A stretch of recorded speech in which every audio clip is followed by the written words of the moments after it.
Look, we've been here before. It's a RhinoShield case, so roll the footage.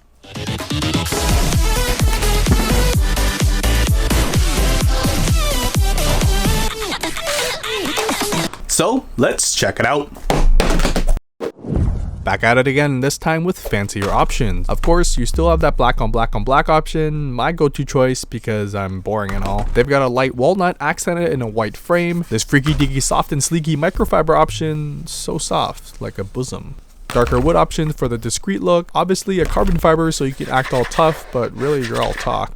And this brush metal which has this funky texture but feels great to hold. They're all still BPA free, which means if you're stranded on an island and had nothing else to eat, the case would kinda be a viable option for survival. Installation is your typical sliding in top side first and snapping each corner in place. Honestly, this feels like a soft blankie over your iPhone. And these cases do hug tight, so if you're worried, removal is easiest pushing through the camera cutout. The power button can be a little soft, it works, but due to the modular and wider design, it can cause some responsive issues from time to time. The volume buttons aren't as bad due to the smaller size though, they click right back at you. Along with a good size cutout for the mute rocker, I do want to take a moment to show off these little suckers though. Popping them in and out is very easy, no finger muscles required. And you wouldn't think it makes a big difference, but it can really add a punch and color to the overall look. Then the camera cutout around back that's tall enough to cover the lens on surfaces, cutouts all along the bottom, wide enough to accommodate most cables, and no issues with wireless charging through all different materials. Now the case is quite smooth, there aren't any edges or ridges to hang off of, so if you have really dry hands, this may be a doozy for you, and especially if you have tiny hands, the added edge height may be a little extra cumbersome, but that smooth finish does make it super convenient sliding in and out of pockets. Now the grippiness of each back material does vary, but the smooth edge material can cause some difficulty one-handed, hence why I highly recommend you pair it with a pop socket. It just makes one-handed everything so easy. Now when it comes to aesthetics though, that's what the SolidSuit is all about. Not only about the material choice, but combined with the button combos, you can have several case designs in one. And thanks to the FIFA World Cup as well, they've released a whole line to show off your support and pride for whatever country you're cheering for. Or, you know, bandwagoning on to win. And do note the matching buttons are subtle, but a necessary inclusion too.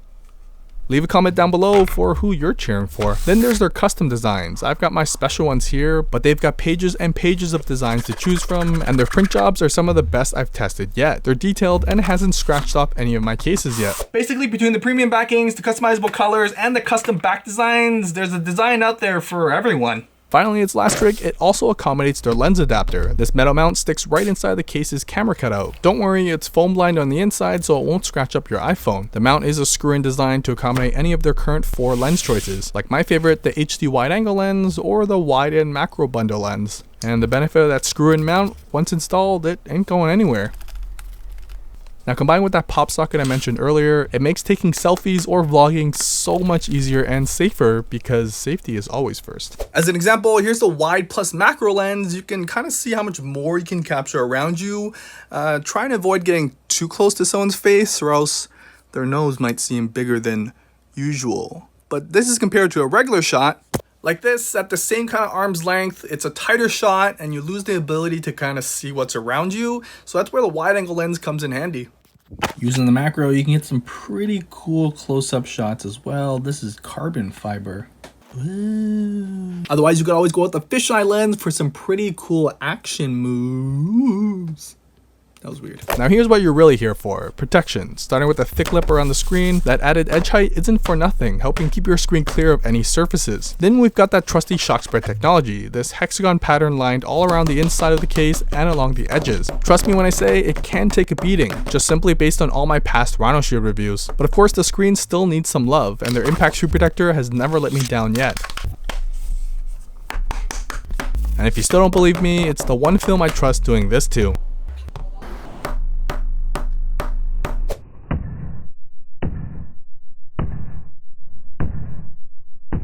Bada bing bada boom. It absorbs all the impact, and even if you don't get the case, get the damn screen protector. Now these premium backings feel and look great, but how do they hold up?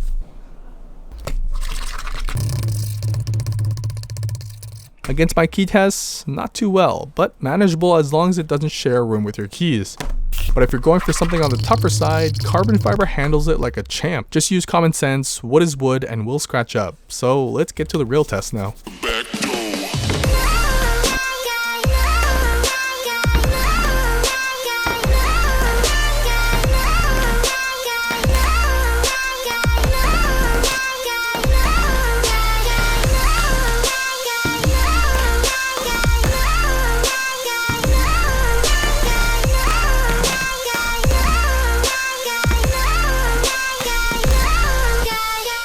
So look, the case obviously handles flat surfaces perfectly fine.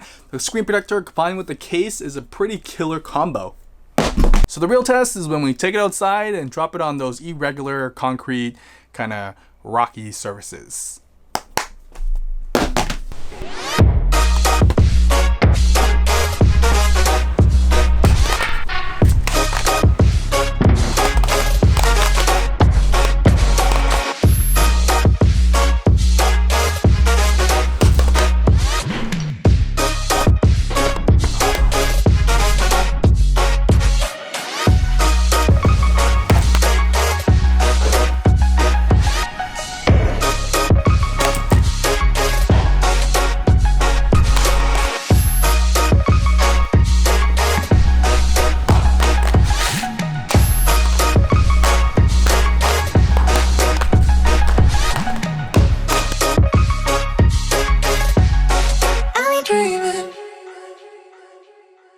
It's seen better days, but their stain-resistant claims hold fairly true. For a pure white case, it hasn't discolored too badly. You can definitely tell it's taken a beating though. That goes for the darker color options too. You can see where the case took each hit. But as long as it's the case and not the iPhone, that's what really matters. So let's see. Well, no physical damage on the screen. Even with those impact points, it's crack-free throughout the phone. Unfortunately, it seems as though the intense drops caused the internals to go haywire and my touch input is no longer responding. The buttons still work, the screen turns on without any fragmenting, but a wire is probably loose somewhere in the deep depths of this iPhone. Basically, as long as you're not going ham for no reason, the case does the job perfectly fine, leaving your iPhone in physically pristine condition. This combo has been tested and can take a beating, so long as you don't go crazy and drop it like I did. There's a link down below to save 20% off with my coupon code. It's only for a limited time, so go. A big shout out to RhinoShield for sponsoring the video. It's a huge support for what I do on this channel, but I had complete creative freedom and all drop tests are real. That's it. Like and subscribe if you want to see more, and leave a comment below letting me know what case you want me to review next. I rest my case.